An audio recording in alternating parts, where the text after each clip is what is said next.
a little bit off the rails. I wasn't quite the Antichrist, but those were the circles I was rolling in. Which means what? Drugs, violence. I grew up in a rough area. It's in a state that, you know, police didn't come on it after dark, buses didn't run on it. If you drove through it slower than 30 miles an hour, you'd lose the wheels off your car. It was a fairly grim place. And what you ended up as an enforcer. What's an enforcer? You don't want to owe money to an enforcer. I saw a guy get his feet ripped apart with a petrol strimmer over £300. And then I think you got involved in crime? Yeah. Started off little things. We actually started stealing car badges off expensive cars, which was a lot of expensive cars around here. But I've given it up. And then it just progressed on to actually stealing the whole car, and just went on from there. And eventually you did something that was quite, well, very serious. Yeah, it was when I got involved with drug dealing and fairly high-level drug dealing, and then someone came to me and said, do you want to get involved in an armed robbery? And I said, yeah, why not, as you do. And so I was going to be the driver, went and sold the car, brought the car, we did the job, and we thought we got away with it, but we didn't. And you got 5.5 years in prison? 5.5 years for my part, yeah, for my crimes. And what were you like in prison? I was worse than I was outside. I wrote myself off. I thought, if I'm going to be bad, I'm going to be the best kind of bad I can possibly be.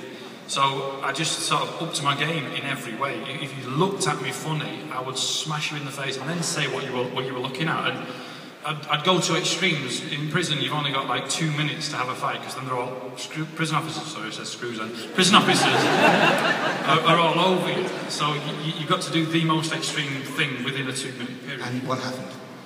I spent a lot of time in the block, in segregation. One prison gets sick of you, so they move you to another, so I moved round. Ended up at HTB Walls, category A prison up near Hull. And it was in there, I was working in the welding shop. There was a lad came up, was coming around with a clipboard.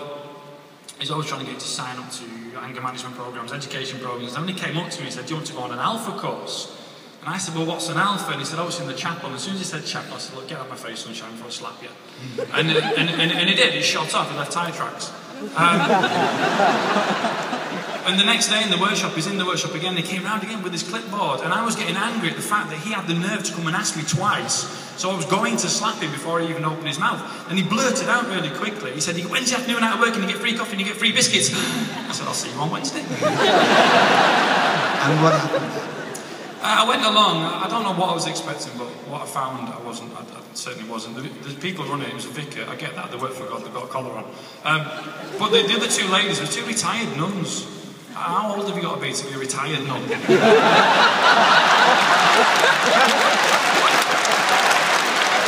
It was less age concern and more mummy returns. And if somebody said to me, Darrell, paint a picture of a Christian, at that point in my life, these girls ticked every box. Sandals, socks, and a slight moustache. And what happened? Oh, we just laid into them, we gave them steak, you know, God doesn't exist, even if he did, what's he got to do with me? Christianity is a crutch, what do you know about living? You've been in a nunnery for 900 years. But they never got wound up, they never got upset. If they did, they didn't show it. They kept coming back at me, I felt, with love and compassion. And when you're sat there and you're just dead on the inside, I was dead. I thought I'd never have the capacity to feel love or be loved ever again. And when you get slapped in the face, that's like getting hit with a wrecking ball when someone shows you that level of love. And that stopped me in my tracks, and I just shut up and I listened. And when I listened, what they were telling me made sense of who Jesus is, what Jesus has done, the offer of not just a clean slate, smash it old slate up, throw it away and give you a whole new one, a whole new beginning. And when they said to me, he's willing to stand in the dock and take your sentence, that made sense to me. I thought, well, what have you got to lose? And I think you prayed a prayer in your cell one night. I did. I was to the end of the course, went back to my cell and gave me one of those, Christians call them tracts, I don't know why, it's a pamphlet. And on the back of it said, the sinner's prayer. I thought that sounds like me. So I tried to read it, but it didn't make sense because that was in Christianese too. And so I just said my own prayer. It was the first real prayer that I'd ever said. And I can't repeat it word for word because there are a few swear words in it. But I was just pouring my heart out to God, and the gist of it was, all right, God, if you're real, prove it. Take away the drug addiction. Take away the hate, the bitterness, the darkness, the anger that's ripping me apart inside. Take it away. And if you do that for me, I will live the rest of my life for you. And you don't have many things in prison. What you do have is your word. If I said to someone, I'm going to break your jaw, I would do everything I could possibly do to do it. So if I said it, I didn't say it idly. So when I said that to God, I meant it with every fibre of my being. What happened the next morning? The next morning, I woke up. The first thing I'd always do was smoke a cigarette. As soon as I went to touch the cigarette, I felt like I was going to projectile vomit across the cell. I couldn't stand the look and the smell, and I just had to get rid of it, and I threw it out my cell window. And the thought of my tobacco popped in me, and so I got that too, and I got my Rizzlers, and I got my wick lighter, and I threw them all out my cell window too, and as soon as they'd gone, the sick feeling went. But then the thought of my cannabis popped in my head too, because I was a bit of weed in myself. And as soon as that thought popped in my head, the sickness came back with a vengeance, so I got my weed and threw that out the cell window too, not thinking that the yard cleaners will be out any minute, and they'll think it's Christmas come early. And I was freaking out, I was panicking, so I said, Darrell, just calm down, go get a wash, go get a shave. So I went to the sink, and I started getting a wash and a shave. When I looked in the mirror, I didn't recognise the guy in it. He was smiling, he was beaming, glowing. And then noticed I didn't just look different, I felt different. The hate and the anger and the bitterness had gone. I just had this huge ball of joy in my chest just trying to break its way out like something out of Alien. And it was just, if I knew how to dance a jig, I'd have done one.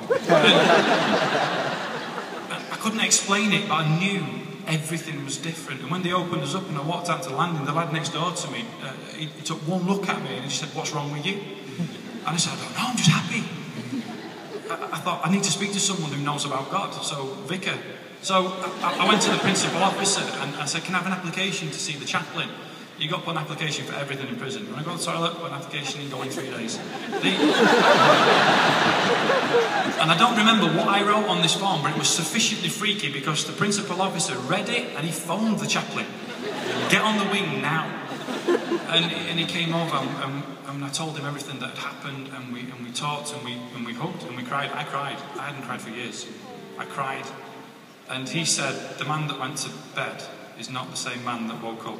The man that's before me is not the man that went to bed the night before. You're a new creation." And I knew then.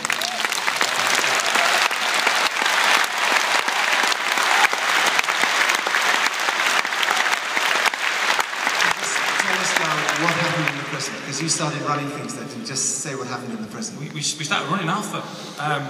We had to sort of translate it because there was Nicky on a VHS, and these were convicts. They didn't really understand. So we prayed to their language, and it went crazy. We was running 1, then 2, then 3, then 4, and then I was transferred into another prison. We started running the Alpha in there too, and there was just revival in the prison. The chapel only held 500, so we had to do 3 services on a Sunday. So 2 of the units became drug-free units because so many people were coming to Christ and being set free from drugs.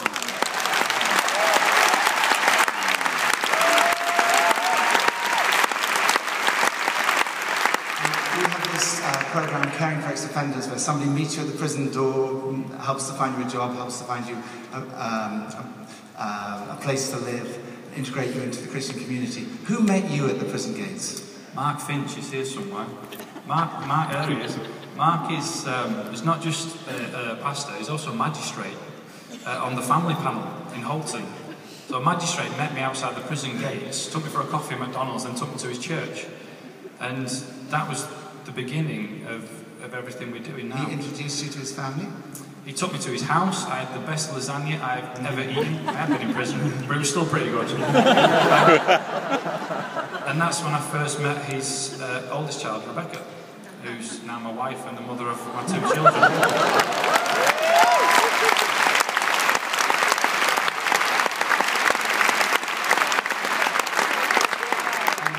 What's your job now, Darrell? I'm an Assemblies of God minister now. And we lead the church, Hope Corner Community Church, with Mark, and we're very mission-minded. Community mission is our big thing. We're a mission that does church, not a church that does mission. We're about to open a special educational needs school. We're coming to the end of a build project, building a whole new centre. We're going to have a centre called Point of Hope with debt counselling, food bank, mental health services, and it's all been responsive to the need within the community. And it's been an exciting journey. I always ask people this question, Darrell: what difference has Jesus made?